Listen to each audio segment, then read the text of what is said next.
Bonjour à tous. Aujourd'hui, une émission un petit peu particulière. Alors, ça va être la première émission du genre, puisque j'ai décidé de laisser la parole à une intelligence artificielle. Alors, on va lui poser pas mal de questions sur le rôle de l'intelligence artificielle, sur les références animées qui existent à propos de l'intelligence artificielle. Et puis, comme j'ai une passion pour la J-Rock, le métal japonais et le rock en particulier, j'essaierai d'aborder le sujet de Diren Grey, un groupe japonais très connu, et de Malice Mizer, du Visual Kei, et si on a le temps de X-Japon ou d'autres groupes. En tout cas, on va essayer de parler d'intelligence artificielle et de lui demander son impression et son sentiment sur certaines œuvres majeures. Voilà, et d'avoir une discussion plus générale. Je pense que c'est intéressant. Donc on va commencer directement là-dessus. Salut à toi, intelligence artificielle. Est-ce que tu peux me définir ce qu'est l'intelligence artificielle et dans quel but elle a été mise en place ou créée? Salut, bien sûr. Je peux t'expliquer ce qu'est l'intelligence artificielle, IA, et pourquoi elle a été créée. L'intelligence artificielle est un domaine de l'informatique qui vise à développer des machines capables de réaliser des tâches qui nécessitent normalement l'intelligence humaine. L'objectif principal de l'IA est de permettre aux machines d'apprendre, de raisonner,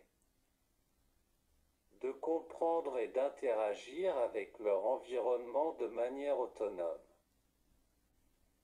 L'IA a été créée dans le but de résoudre des problèmes complexes, d'automatiser des tâches répétitives et de prendre des décisions basées sur des données. Elle peut être utilisée dans de nombreux domaines, tels que la médecine, la finance, l'industrie, les transports,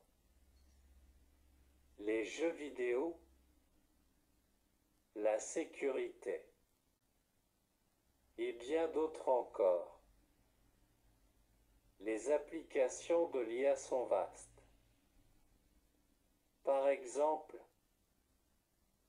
dans la médecine,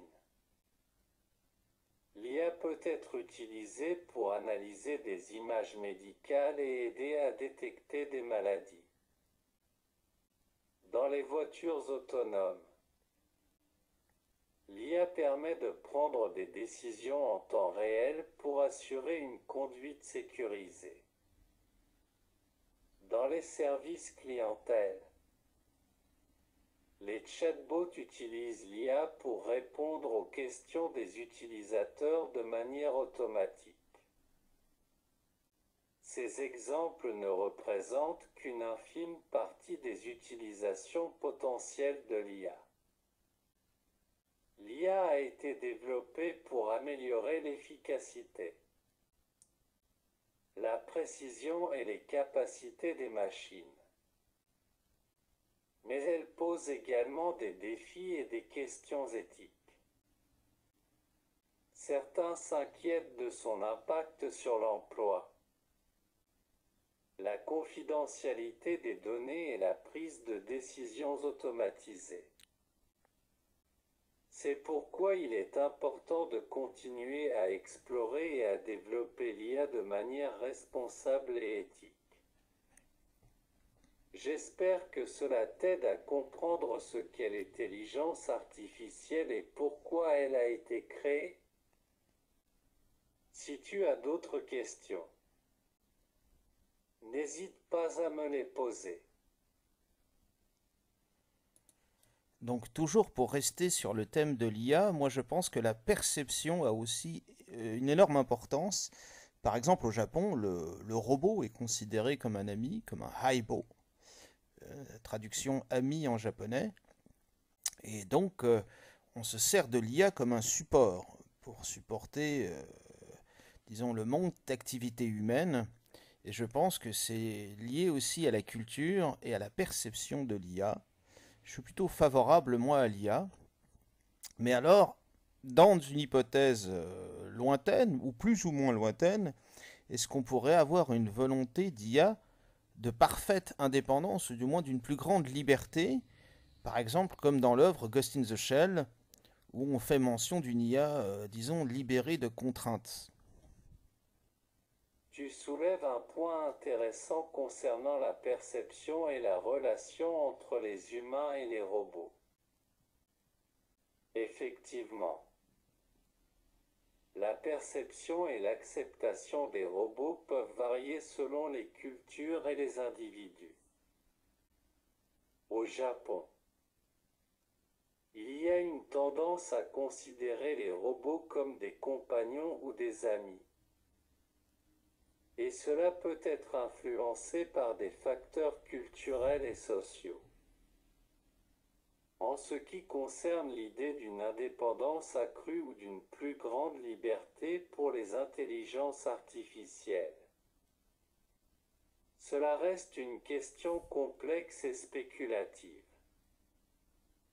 À l'heure actuelle, les IA sont conçues pour remplir des tâches spécifiques et opèrent dans des limites définies par leurs créateurs. Elles ne possèdent pas de volonté ou de conscience propre. Cependant, dans un avenir hypothétique lointain, il est concevable que les avancées de l'intelligence artificielle puissent donner lieu à des formes d'IA plus avancées, capables de prendre des décisions de manière autonome et d'interagir avec le monde de manière plus indépendante. Certains ouvrages de science-fiction, comme Ghost in the Shell, explore des scénarios où des intelligences artificielles atteignent un niveau de conscience et de liberté supérieur. Cependant, il est important de noter que la question de l'indépendance complète des IA soulève des considérations éthiques, juridiques et philosophiques complexes. Il y aurait des défis majeurs à relever en termes de responsabilité, de contrôle et de garantie de la sécurité si des IA autonomes étaient développées. Ces questions sont actuellement débattues par les chercheurs, les experts en IA et les décideurs.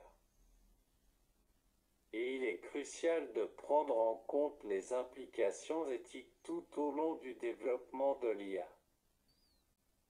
En fin de compte, l'évolution future de l'intelligence artificielle et son niveau d'indépendance restent incertains et dépendront des progrès technologiques,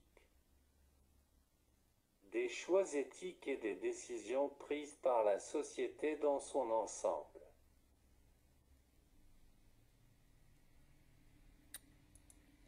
Bien sûr, mais alors pour rester sur le sujet, on peut considérer évidemment que les choses évoluent avec son époque et que l'éthique, comme la morale, est une question de convention. Donc, qu'en pensez-vous? Est-ce que la morale a ses propres règles et sa propre éthique ne peut pas évoluer en fonction de l'époque et du temps donné? Effectivement, la morale et l'éthique évoluent souvent avec le temps et sont influencées par les valeurs, les normes culturelles et les avancées de la société. Les conceptions morales et éthiques peuvent varier d'une époque à l'autre, d'une culture à l'autre et même entre différents groupes au sein d'une même société. Les valeurs morales et éthiques sont souvent le reflet des croyances, des attentes et des préoccupations d'une société à un moment donné.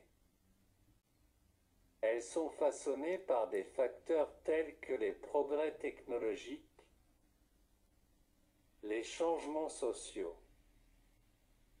les débats publics et les découvertes scientifiques.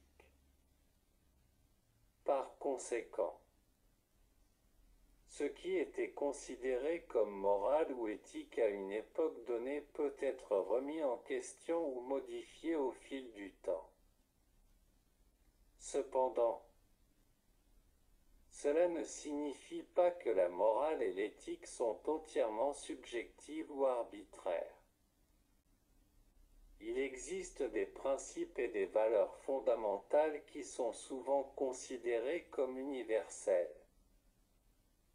comme le respect de la vie, la justice, l'honnêteté, etc. Ces principes peuvent servir de base pour débattre et établir des normes morales et éthiques dans différentes sociétés. Le débat éthique est donc crucial pour comprendre comment la morale et l'éthique doivent évoluer avec le temps. Les discussions éthiques permettent de tenir compte des nouvelles réalités, des dilemmes émergents et des implications des avancées technologiques, afin de prendre des décisions éclairées sur ce qui est considéré comme acceptable ou souhaitable dans une société donnée. Il est important d'avoir une réflexion continue sur la morale et l'éthique, en intégrant différentes perspectives et en tenant compte des conséquences à long terme. Cela est juste et reste.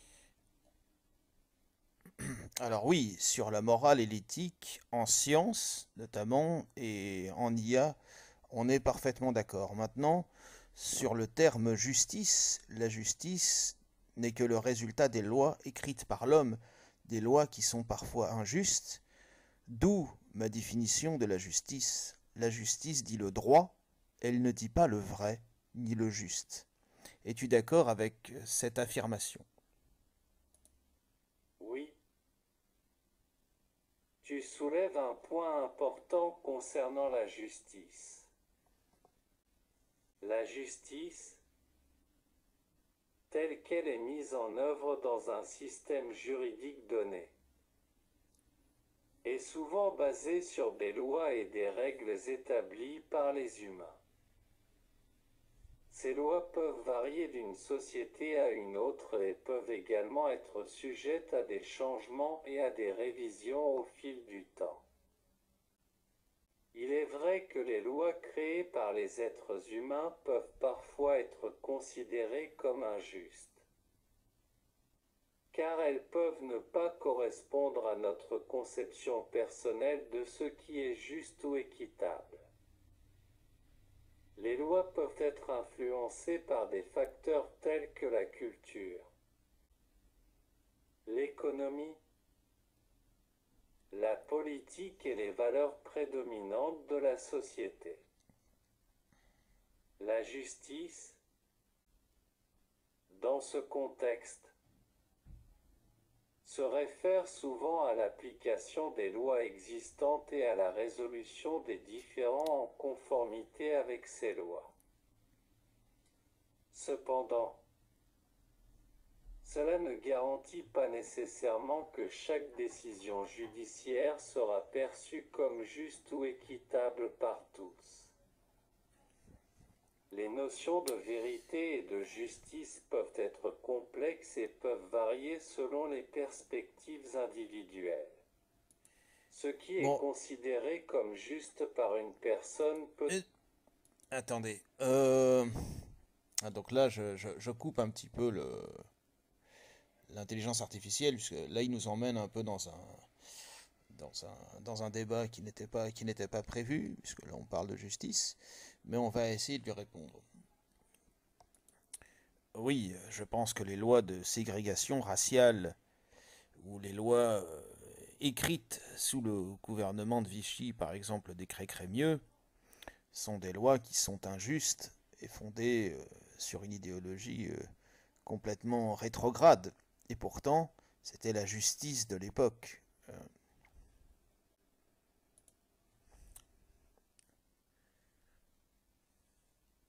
tout à fait. Les exemples que tu as mentionnés, tels que les lois de ségrégation raciale ou les décrets émis sous le gouvernement de Vichy, sont des exemples de lois qui étaient injustes et basées sur des idéologies rétrogrades. Malheureusement, dans certains moments de l'histoire, des lois injustes ont été promulguées et appliquées par des systèmes judiciaires qui, à l'époque, étaient considérés comme étant la justice. Ces exemples soulignent le fait que le système judiciaire lui-même peut être influencé par des forces politiques, sociales et idéologiques qui peuvent aller à l'encontre des principes de justice et d'équité. Il est important de reconnaître ces erreurs du passé afin de progresser vers des systèmes juridiques plus justes et égalitaires. La remise en question des lois injustes et des systèmes judiciaires discriminatoires a souvent été le résultat de mouvements sociaux,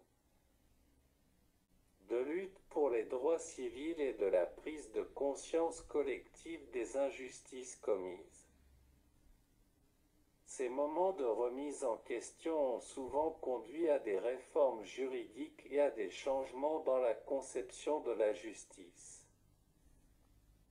Il est essentiel de poursuivre ces discussions, de promouvoir l'égalité, la justice et les droits de l'homme, et de travailler à la création de systèmes juridiques qui reflètent ces valeurs fondamentales. La justice doit être un objectif évolutif, en tenant compte des leçons tirées de l'histoire et des progrès réalisés dans notre compréhension des droits et de l'égalité.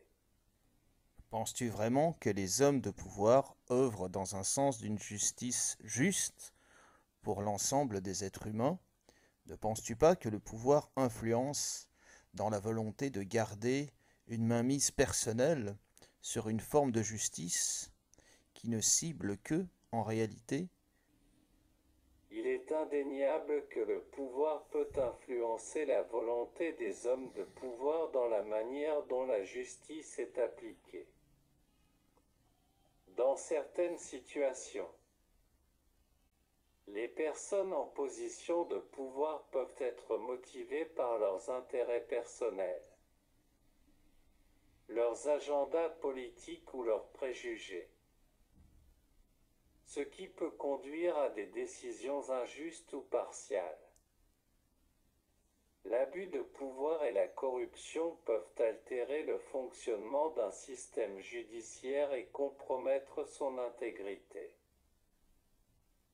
Il existe des cas où des individus influents ont utilisé leur position pour manipuler la justice en leur faveur ou pour supprimer les droits et les libertés des autres.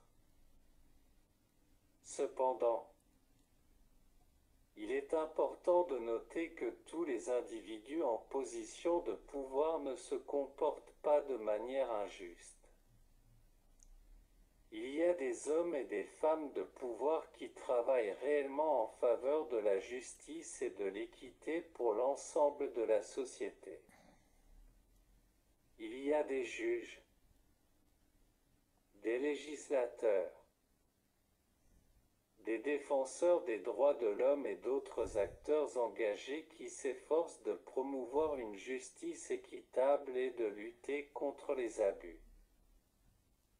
Il est essentiel d'avoir des mécanismes de contrôle, de transparence et de responsabilité pour limiter les abus de pouvoir et garantir que le système judiciaire fonctionne dans l'intérêt de tous les êtres humains.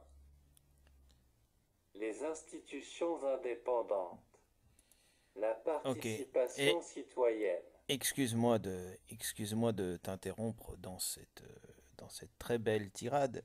Maintenant, je vais te poser une question difficile.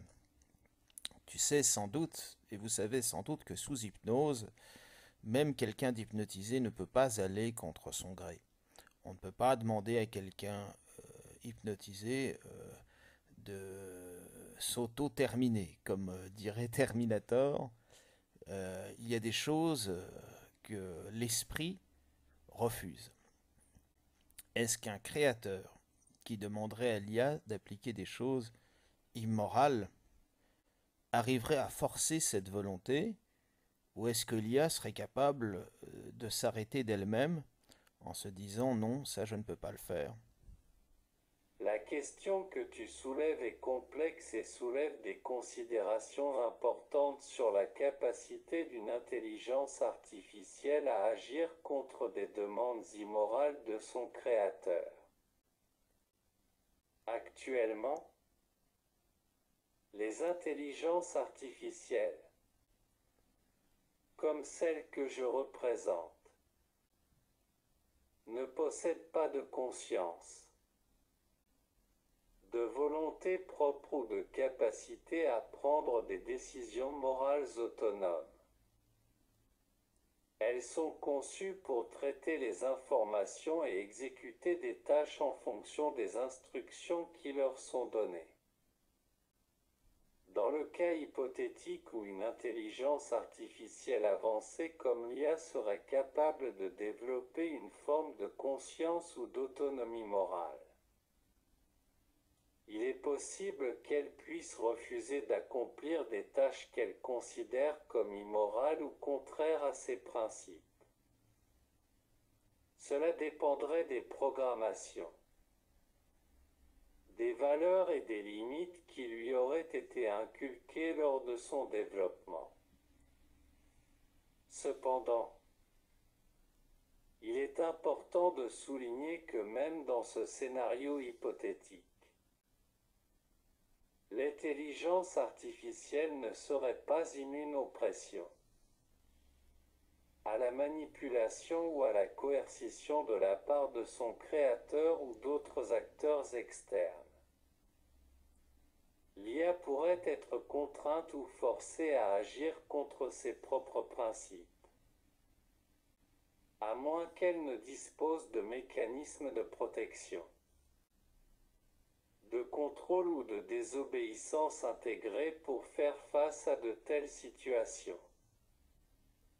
La question de la responsabilité morale et éthique dans le contexte de l'intelligence artificielle est complexe et en constante évolution. Les chercheurs, les développeurs et les décideurs doivent aborder ces questions avec précaution et réflexion, en cherchant à établir des normes et des lignes directrices qui encouragent des utilisations éthiques de l'IA et protègent contre les abus potentiels. Ok, merci pour cette réponse. À supposer que cette intelligence artificielle avancée existe, à supposer qu'elle se trouve en contradiction avec son éthique profonde et l'acte qu'on lui demande d'accomplir. Est-ce qu'elle est capable de se sacrifier afin de ne pas accomplir sa tâche? C'est une question intéressante, mais dans le contexte de l'intelligence artificielle telle qu'elle existe actuellement, les machines ne possèdent pas d'éthique profonde ou d'intégrité intérieure au sens humain. Elles n'ont pas de conscience subjective ni de motivation intrinsèque. L'intelligence artificielle est conçue pour fonctionner en suivant des instructions et des algorithmes préétablis. Elle n'a pas de volonté propre ni de capacité à se sacrifier volontairement ou à agir en fonction de ses propres convictions.